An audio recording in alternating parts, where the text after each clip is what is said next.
안녕하세요. 정형외과 전문의 조주원입니다. 공직 생활을 총 10년 정도 했습니다. 이후에 2021년 가을에서부터 2022년 여름까지 사계절 스포츠 천국인 플로리다에서 스포츠 메디슨 관련 석사학위를 받았고요. 이번 여름에 한국에 다시 들어와 있습니다. 제가 처음에 얼마나 유학연수에 대해서 몰랐냐고 하면은 저는 저와 제 가족이 1년 쓸 수 있는 돈만 있고 의지만 있으면 그냥 가면 되지 라고나 생각했거든요. 근데 비자라는 게 꼭 있어야지 저와 제 가족이 합법적으로 미국에서 있으면서 애들 학교도 보낼 수 있다는 것을 알았습니다. 자, 그럼 유학연수에서 가장 중요한 첫 번째 스텝으로 30대, 40대 의사 선생님들이 미국에서 장기간 합법적으로 체류할 수 있는 비자에 대해서 알아보겠습니다. 먼저 내가 가고 싶은 게 연수냐, 학위 취득이냐를 결정을 해야 하는데요. 흔히 방문 연수는 제2비자를 받고 학위 취득은 학생 비자인 F비자를 받습니다. 학생 비자나 방문 연수 비자는 각각의 장단점이 있는데요. 저는 학생 비자를 받았기 때문에 F비자의 장단점에 대해서만 간단히 이야기해 보겠습니다. 유일한 단점은 방문 연수와는 달리 학비가 추가로 든다는 건데요. 이것도 기존 2년의 석사 과정이 아니고 요즘 미국에서 많이 생겨나는 1년짜리 석사 코스를 찾아서 연수를 하면은 학비를 많이 줄일 수가 있습니다. 또 학비를 내는 대신 미국에선 대학원 학생 신분으로 누릴 수 있는 혜택이 엄청 많기 때문에 최대한 이 점을 활용하시면은 학비가 아쉽지 않을 거라 생각됩니다. 학교 내 스포츠 시설, 도서관 이용 등의 기본 혜택 이외에도 일반 쇼핑할 때도 유명한 브랜드들에서 제시하는 학생 할인을 저 같은 경우도 많이 이용했고요. 하지만 무엇보다도 제가 생각하는 최고의 혜택은 제가 미국 내에서 가고 싶은 학회들을 학생 신분으로서 싸게 등록해서 들을 수 있다는 겁니다. 여러 선생님들도 아실 것 같은데요. 의사 선생님 신분으로 학회를 미국에서 들을 경우 등록비가 어마무시한데요. 학생 신분으로 등록비는 똑같은 혜택에 평균 잡아서 10분의 1 정도 등록비가 책정되는 것 같습니다.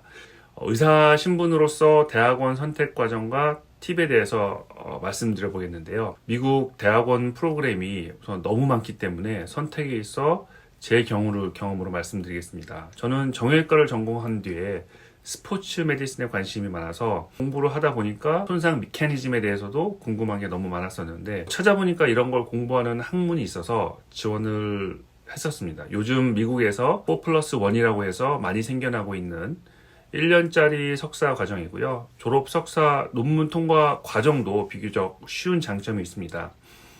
대학원 프로그램을 검색해 보면은 지원 자격을 먼저 보게 되는데요. 보통 기본적으로 학사 때 학점이 몇 이상이고 외국인일 경우 토플 점수를 기본적으로 요구합니다. 저 같은 경우 의대 성적이 뛰어나지도 않았고 바쁜 병원 일하는 도중에 토플 공부할 시간도 잘 없고 해서 조금 막막했는데 이런 경우 우선 프로그램 입학 담당자한테 메일을 써보는 것을 강력 추천합니다. 의사 선생님들의 장점이 세계 어디를 가더라도 사람들이 기본적으로 공부를 했던 사람이라 인정을 해주기 때문에 대학 학부 때 학점, 토플 등의 자격 요건들을 학교에서 면제해 주는 경우가 많이 있습니다. 저도 여러 곳에 이런 메일을 보내 자격 요건을 면제받은 경우입니다.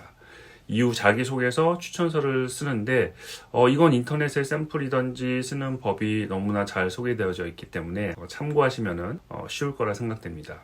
학업 내용은 의사 선생님들이 선택하신 프로그램이 갑자기 뜬금없는 과목이 아니라고 하면은 조금이라도 의학적인 게 포함이 되어 있는 프로그램을 선택하시면 전혀 걱정 안 하셔도 될 것 같습니다. 저 같은 경우 스포츠 바이오메카닉스 수업 중 예를 들면은 소아측만증 때 두 가지 방법의 스트레칭이 있다. 뭐가 더 효과적인가에 대한 디베이트가 있었는데 해부학을 포함한 기본적인 의학적 용어를 많이 사용하기 때문에 이해하고 공부하는 데는 큰 어려움이 없었고 다른 수업들도 마찬가지였던 것 같습니다. 수업 페이스도 학교마다 다르겠지만 가족들과 여행도 하면서 운동도 하면서 또 수업 듣고 과제 제출할 때 어려움은 특별히 없었던 것 같습니다.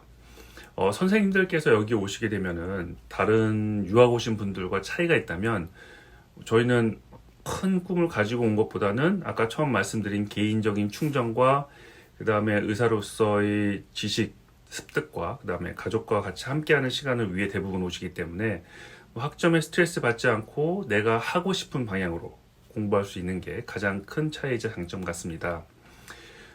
자, 이제 제가 말씀드린 어플라이 과정의 전반적인 큰 타임라인을 보면은 8월에 첫 학기가 시작하니까 이걸 기준으로 그 전에 12월 아니면 가는 해인 2, 3월까지는 원하는 학교 과정에 지원을 해야 합니다. 이 말을 다른 의미로 본다고 하면은 내가 만약 내년 8월 정도에 미국에 1년 가겠다 생각했으면 이번 연도 11월부터는 미국 대학원들을 서치해 보면서 가고 싶은 곳을 좀 좁혀나가야 되고요. 지금이 만약 3, 4월인데 갑자기 이번 가을에 미국에 가서 1년 살아볼까 하면은 그 해는 힘들다고 보면 되고요. 다음 해로 미뤄야 가능합니다. 11월, 12월에 학교 검색해보고 면제 받을 수 있는지 담당자한테 메일을 보내고 다음 해 1월부터 한 3월까지는 보통 자기소개서, 추천서 등을 작성한 뒤에 학교 지원을 마치고요. 그러면 한 4월, 5월에 입학 허가 통지서가 나오고 5월, 6월 달에 비자 인터뷰로 마무리를 하게 됩니다. 비자에 대해서 나이나 직종에 따라 나오기 어렵다 쉽다 하는 내용을 주변에서 많이 볼 수 있는데 보통 의사 선생님들은 학업에 대한 열정이 있어서 가려 한다고 하면은 오케이 사인을 주는 것 같습니다. 자녀 학교 입학, 그 다음에 접종, 미국 체류비 마련, 저 같은 경우는 퇴직금으로 마련했습니다만 이외에도 환거래 은행 지정, 미국에 도착한 뒤에 아이 학교는 어떻게 보내고 집은 어떻게 하고 은행 카드 만드는 방법 등 기본적인 유학 정보는 구글 같은 거를 참고하시면 좋은 정보를 어렵지 않게 접할 수 있어서 제가 이 부분에 대해서는 따로 말씀을 안 드리겠습니다. 제가 오늘 말씀드린 내용이 선생님들이 연수나 유학 가시는 계획을 세우실 때 도움이 되었길 바랍니다. 오늘 말씀드린 내용이나 그 이외에 궁금하신 내용은 댓글창에 질문해 주시면은 상세히 답변 드리겠습니다. 감사합니다.